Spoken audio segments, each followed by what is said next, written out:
This is a video about happier time management, and it was inspired by the work of Oliver Burkeman. He's a journalist from the UK that I'll include some links to his posts. But he really goes through several obvious truths and lessons on time management that I think are often overlooked in our culture of sort of hyperactive, constant 24/7 productivity. And I think the most important lesson overall is distinguishing between effectiveness and productivity. And the way I define that is productivity is simply increasing your outputs, your amount of tasks done. Effectiveness is actually improving the quality of your life. So here we go. I'm going to share 5 lessons from both my personal experience and a bit inspired by reading Oliver Burkeman's work. Lesson number 1 is, this is mostly from Burkeman. He calls it the 3 to 4 hour rule for creative work or for deep work. And deep work is what you can think of as like strategizing, writing, project planning, right? Kind of these like tasks that it's not just like writing off a little email or sitting through a meeting, things that we have to be really fully engaged with. And what he found is that pretty much every noteworthy thinker, intellectual, philosopher, writer pretty much worked 3 or 4 hours a day. So Darwin, he usually worked about 4 hours total, and in those 4 hours he managed to find time to casually create the theory of evolution. Virginia Woolf, one of the greatest writers of all time, total slacker, right, worked 3.5 hours a day. And then Thomas Jefferson managed to kind of half-ass it, work in half days, found some time though to pen the Declaration of Independence. The moral of the story here is a half day is really a full day, and I found this really lines up with my personal experience, which is that from about, we'll say 9:30 to 1 in the afternoon, I am a genius. I can do anything. My mind is, it's like I'm on the limitless pill from the movie with Bradley Cooper. And then come by kind of early, mid-afternoon, after lunch, you know, my mind just says, hey, that's it. Closing up shop. Sorry, Jackson. Kick 6 feet up, mind shuts off, and it's done. And so despite my like trying to push against that or maybe have an afternoon cup of tea or something, that's just reality. So it was a relief to me to find out that this is a rather common pattern. So if, like me, you're more of a knowledge worker type, or you're interested in some creative activities and maybe you're worried about your productivity and effectiveness, keep in mind that 4 hours, 3 hours to do the work that's really essential is plenty. After that, you just relax, or maybe if you're like me, just pray to God, to Buddha, whoever, that your sort of dumb afternoon mind can manage to get things done. So that's the first lesson, 3 to 4 hours for deep intellectual work. The next one is do one thing at a time.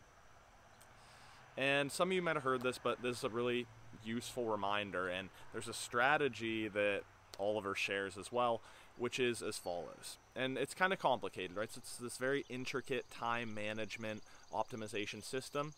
Here's how it goes. You pick something to do, you write it down. You do that thing. You cross it off, and then repeat forever.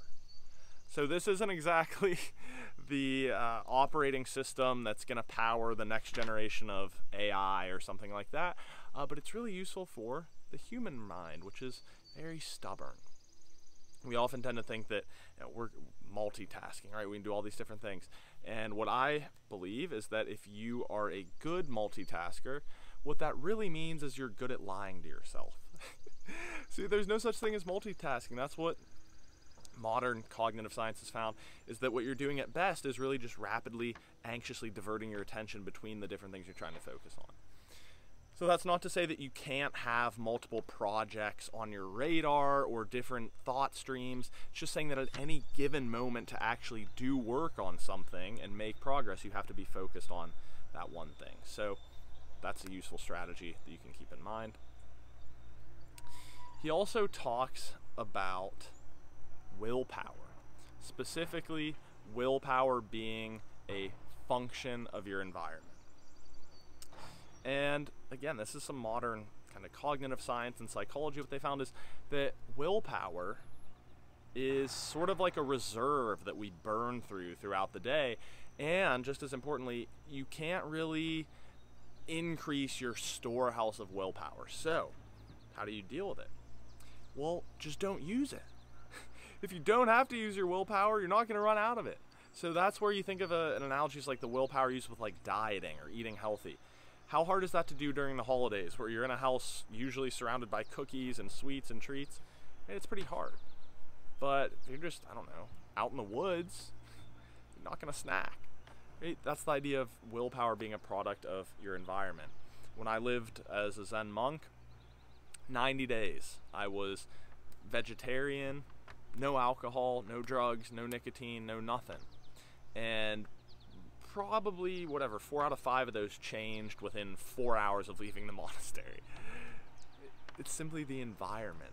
So if you think about productivity, that means creating a cognitive environment as well. Reducing or eliminating distractions. You know, if you want to get anything important done, don't have your phone around you. A lot of these small changes you can make, basically creating an inviting and focus-friendly environment for you to do the things you want to do, and importantly, do things that are fun. Do things you want to do, and we're all limited by that. I know, limited to also to various extents by what is your career, how high are you in your company or whatever. But to the extent possible, if you do things that are fun, interesting, engaging, things that you want to do anyway, then willpower is not so much of an issue. What else? Well, probably the most important, we'll say, is this idea that just to have a good day is enough. And I love how Burkeman talks about this feeling of productivity debt. So he wakes up every day feeling like he's in debt, or he's in this hole, that he has to dig himself up to a certain baseline productivity to like justify his existence. And as I read that, I thought, shit, that's kind of how I usually operate day to day, right? So I get up and I feel like I have to get all these things done, and sort of the quality of my day is determined by the amount of tasks I got done and how impressive and important they were. And what I realize is that's pretty effing stupid. That's not a great way to live my life. Right? Just to have a good day is enough. Just to enjoy yourself. Isn't that what life's really about? Sure, you can still be productive, but I think it's better not to view your life and your days on this planet as these little bits of times to sort of exchange for productivity and getting things done.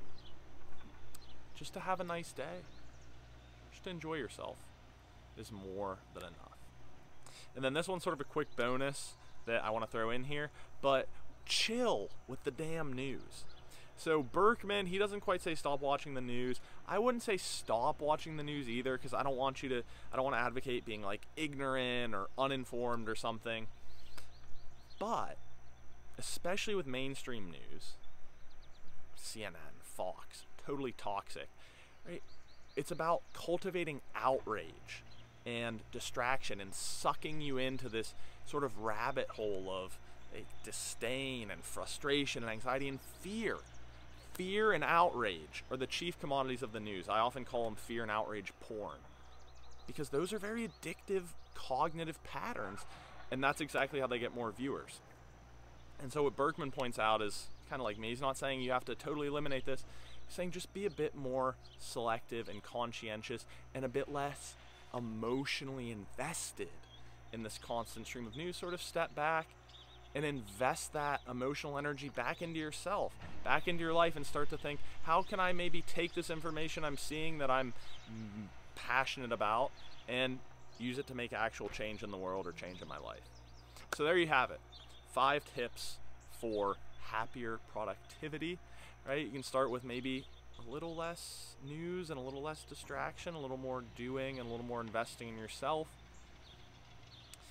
3 to 4 hours, more than enough. Half day is really a full day. Create that cognitive focus, kind of friendly environment. Do one thing at a time, and remember, what is this really about? Just enjoy your life. To have a nice day is more than enough. Thanks, and I'll see you next time.